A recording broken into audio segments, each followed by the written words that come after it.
आज हम देखने जा रहे हैं मैकियावेली के प्रमुख राजनीतिक विचारों में धर्म व नैतिकता से राजनीति के पृथक्करण संबंधी मैकियावेली के विचार।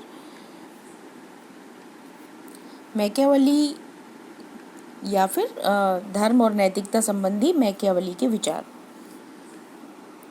मैकियावेली को धर्म और नैतिकता से राजनीति का पृथक्करण करने वाला प्रथम विचारक भी कहा जा सकता है। मैकियावेली ने संभवतः सबसे ज़्यादा सुस्पष्ट तरीके से धर्म और नैतिकता को राजनीति से पृथक किया। मैकियावेली से पहले यूनानी और मध्य युग के राजनीतिक विचारकों की विचारधाराएं नैतिकता और धर्म के सिद्धांतों पर बेस्ड हुआ करती थी। प्लेटो भी इवन राजनीति शास्त्र को नैतिक नीति शास्त्र का एक अंग ही मानता था और अरस्तु भी राज्य को नीति शास्त्र के लक्ष्यों को प्राप्त करने वाला एक साधन मानता था।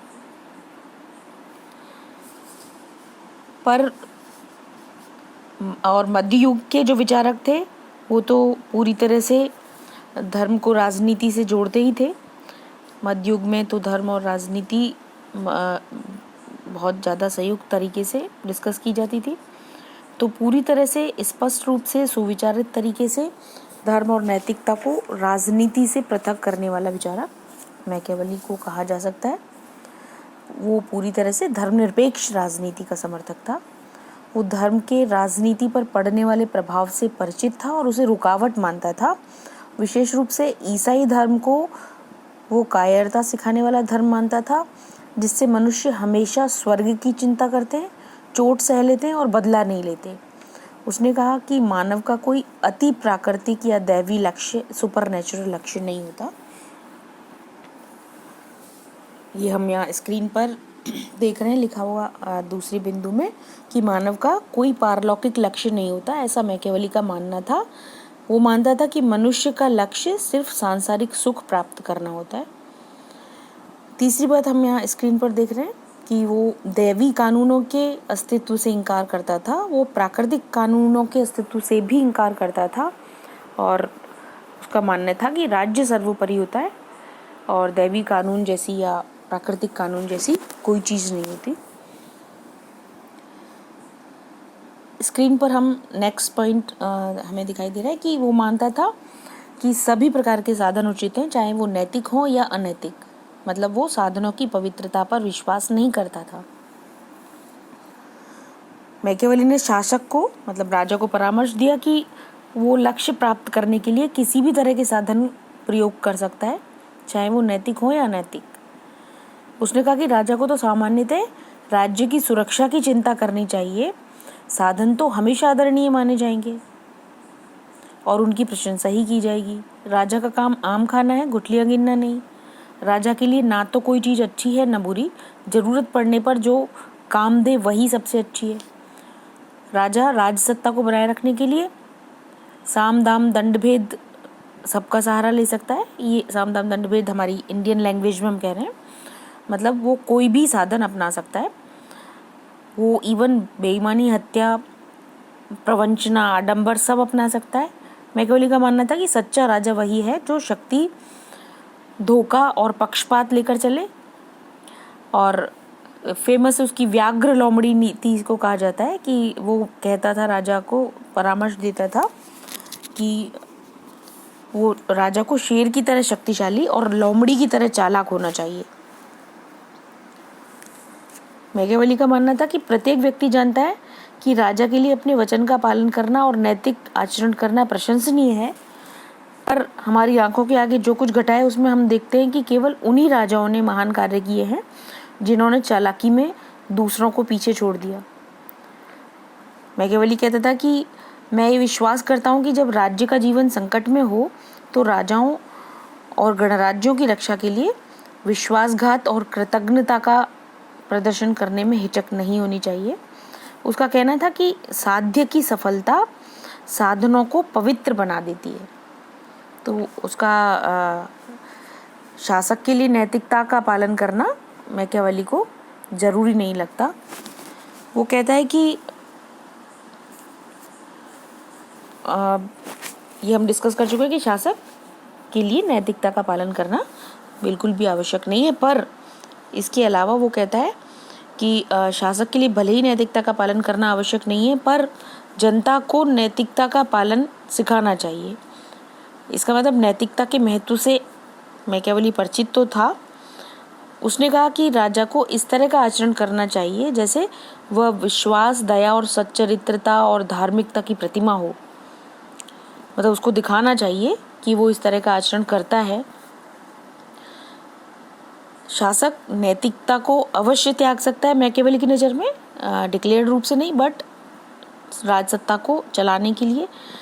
पर जनता में नैतिकता बनाए रखने का वो प्रयास करे ताकि व्यवस्था अच्छी तरह से चलती रहे। ये यहाँ मैकियावेली के विचारों में ये इस तरह का भेद दिखाई देता है कि जनता के लिए वो चाहता है कि नैतिकता हो, तभी राज्य अच्छे से चल सकता है। उसने कहा कि बल्कि उसने उस समय के स्विस नागरिकों के सद्गुणों की प्रशंसा तक भी की। तो ये ऐसा नहीं कह सकते कि वो नैतिकता के महत्व को नहीं जानता था। उसने ये भी कहा कि जो राजा अपने गणराज्य को भ्रष्टाचार से मुक्त रखना चाहते हैं, उन्हें सबसे पहले धार्मिक संस्कारों की विशुद्धता को कायम रखने का प्रयास करना चाहिए और उनके प्रति श्रद्धा भाव दिखाना चाहिए, क्योंकि धर्म की हानि होते हुए देखने से बढ़कर देश के विनाश का और कोई कारण नहीं है। तो वो मानता था कि शासक के लिए भले ही नैतिकता का पालन आवश्यक नहीं है, बट नैतिकता महत्वपूर्ण होती है और जनता में नैतिकता का प्रसार करने के लिए राजा को प्रयास करना चाहिए। इवन जनता को यह दर्शाना भी चाहिए कि राजा नैतिकता का पालन करता है और वह सबसे बड़ा धार्मिक और नैतिक व्यक्ति है। मैकियावेली का मानना था कि नैतिकता और सदाचार राज्य के अधीन होते हैं, राज्य से ऊपर नहीं होते। राज्य डिसाइड करता है कि क्या नैतिकता है, तो नैतिकता और राज्य का आपस में संबंध नहीं है, रिलेशन नहीं है। नैतिकता को और धर्म को राजनीति के ऊपर या राज्य के ऊपर हावी नहीं होने देना चाहिए। इवन ये कहना चाहिए, मैकियावेली का मानना था कि राजनीति का विषय राज्य है और व्यक्ति का विषय नैतिकता और सदाचार है। पर क्योंकि व्यक्ति राज्य के अधीन है, इसलिए नैतिकता और सदाचार राज्य के अधीन है और उसकी परिभाषा राजनीति की वजह से, राजनीति के लिए मतलब राज्य के आवश्यकता होने पर बदली जा सकती है। सदाचरण की परिभाषा बदली जा सकती है।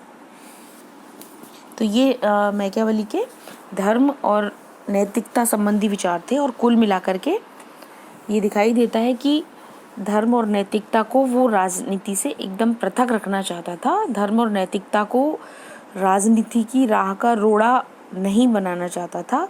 राजा को धर्म और नैतिकता से बाउंड नहीं करना चाहता था और बिल्कुल व्यक्ति का लक्ष्य इहलौकिक है, सांसारिक है, सांसारिक सुख प्राप्त करना है, तो दैवी कानूनों से, पारलौकिक चीज़ों से राज्य को एकदम से अलग रखता है वो।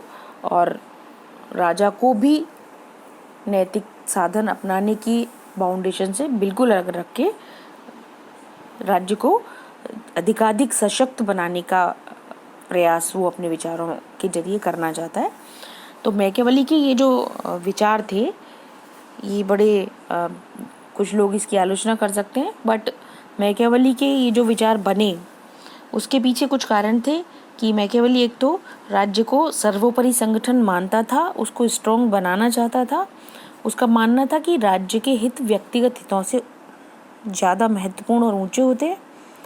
तो उसका कहना था कि जब राज्य की सुरक्षा संकट में हो तो उस पर नैतिकता के वे नियम लागू नहीं हो सकते जो नागरिकों के व्यवहार को नियमित करते हैं, क्योंकि राज्य उनसे ऊपर है, राज्य का लक्ष्य उनसे ऊपर है।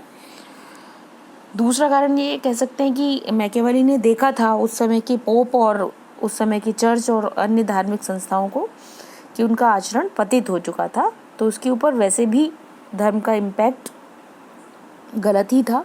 तो धर्म को निश्चित रूप से इम्पोर्टेंस देना मैकियावेली से अपेक्षित नहीं था।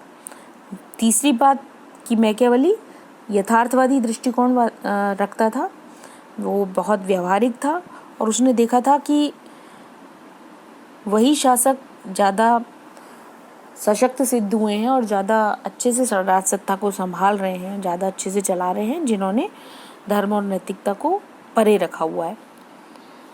और उसने ये भी देखा था कि व्यवहार में जब शासन चलाया जाता है तो सारे ही शासक रोजाना की एक्टिविटीज़ में सारे नैतिक अनैतिक सभी साधनों को अपनाते हैं, तो नैतिकता का उपदेश देना व्यर्थ है। चौथा कारण दिखाई देता है, एक और कारण कि मैकियावेली शक्ति को बहुत ज़्यादा महत्व देता था, शक्ति को महत्वपूर्ण मानता था।